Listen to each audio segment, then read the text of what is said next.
Moses judged him every time he did something. He says, why would you kill someone, an innocent kid? Kid that said, look, I killed him because this was an unbelieving child. His parents were believers and he was causing a lot of stress on his parents. So Allah Almighty took him out and sent a better children in his place. And the boat that I made inoperable, that king, that tyrant was going to die the next day. So they just put a hole in it, and he was collecting all boats that day. And so we just put a hole in it so that the king would not take it. Now that wall there was a treasure that belonged to those youths. And so we protected that. Even though the people of that place never gave them hospitality, Moses was saying they didn't give us no hospitality. You killed that kid. You put a hole in that boat. He said, look, I told you that you would not be able to keep patience with me. Why? Because your knowledge is not complete. You think because you got the law that Allah Almighty gave you, that Allah is just within those pages? You cannot read up on the highlight. That has to be an unfolding all the time. He was coming to take Musa alayhi salam to a whole nother level. Allah told Musa that he could not see him. Moses wanted to see Allah Almighty. How can you see Allah Almighty through creation? Creation in its own form cannot see Allah Almighty. We cannot see Allah Almighty with our physical eyes. We cannot hear with our physical ears. He had to leave his humanity and his ego. He had to leave everything. He had to go beyond his daily thinking, his limited vision. He had to go beyond that. How do you go beyond that? How is that possible? Allah Almighty has to send guidance that have the power to take us further than we are. Because above every knowledge, there is another knowledge. Someone always has to represent those levels. Allah created the heavens and the earth for us. It's not for Allah Almighty. Is the heavens up in the sky? Is paradise up in the sky? Can I get a telescope and see heaven throughout the sky no matter how vast it is? No, it is not. Allah Almighty, when he said, Kalbun Mukman Bayt Allah, the heart of the believer is the house of Allah Almighty, he is saying that paradise is in the heart, heaven is in the heart, all goodness is in the heart of the human being. The vastness of that is unbelievable. So why is it that we have bad hearts? Why is it that we have restricted hearts, limited hearts? Because we're listening to our limited minds. Something created we are listening to. Not only are we listening to our created minds, but we're also listening to Shaitan, who is also creation, who is rebellious to Allah Almighty.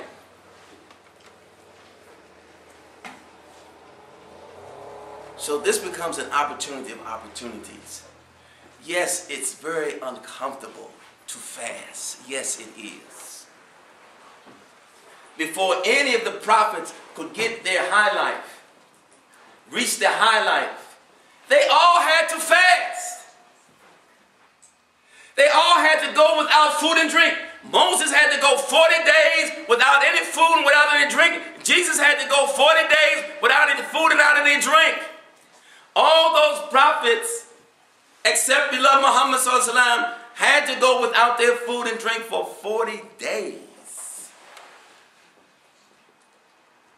Now who could handle that? And we get, in the morning, get a small meal. Then, during the daylight hours, we fasting. We don't eat anything. We don't drink anything. And we don't satisfy our carnal desires. And we think that that is difficult. That's because we become weak. become weak in our understanding. Because once our understanding is strengthened, then it gives us the determination and the patience to persevere. Our understanding is weak about ourselves, about who we are and whose we are. How are you going to make an excuse if Allah Almighty is saying that you can reach paradise and heaven while you're in this life? All you have to do is fight that part of you that's created, and you can reach the Creator. If our understanding is strong and firm with that, the fast becomes nothing. It becomes nothing.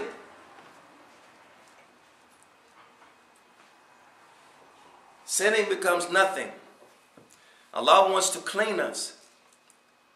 When your clothes get dirty and your suits get dirty, do you take them and burn them? You put them in the wash machine and clean them.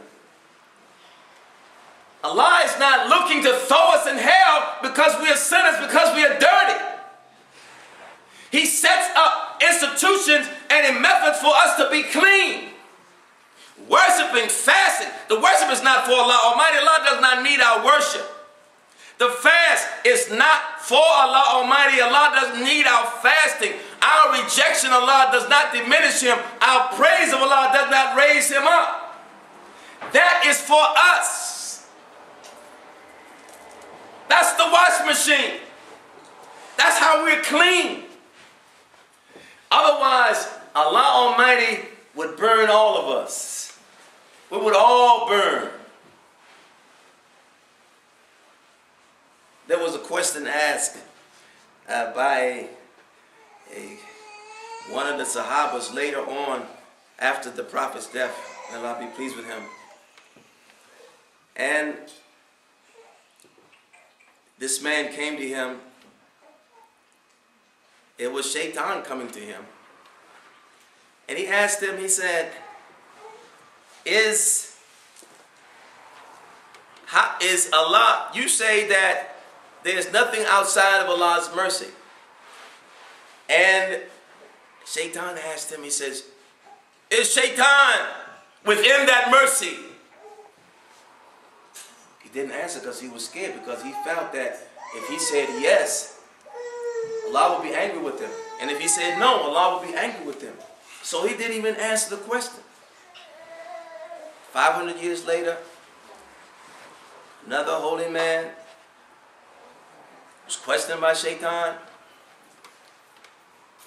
He said, is Shaitan outside of that mercy, or is he within that mercy? He said, right off the bat, he says, Allah's mercy is greater than His punishment. No matter how bad Shaitan is, he is not Allah Almighty. He cannot be outside of Allah Almighty's mercy. He is not Allah Almighty. So even Shaitan is within that mercy. Allah Almighty has a method of cleaning everything that He has created. The earth, He sends the rain. He sends the snow. He sends the seasons. That's a purification. The human beings, He teaches them how to clean themselves. All the animals, you see how they clean themselves. You see how cats clean themselves. All animals have their method of cleaning themselves. There is a method for everyone to be purified. Even at some point in time, Shaitan will bow down. Because he is not Allah Almighty. And that's why we cannot judge anyone. Even though the prophets they were the spies of the heart, they still could not judge or know the mercy of Allah Almighty, the extent of Allah Almighty's mercy.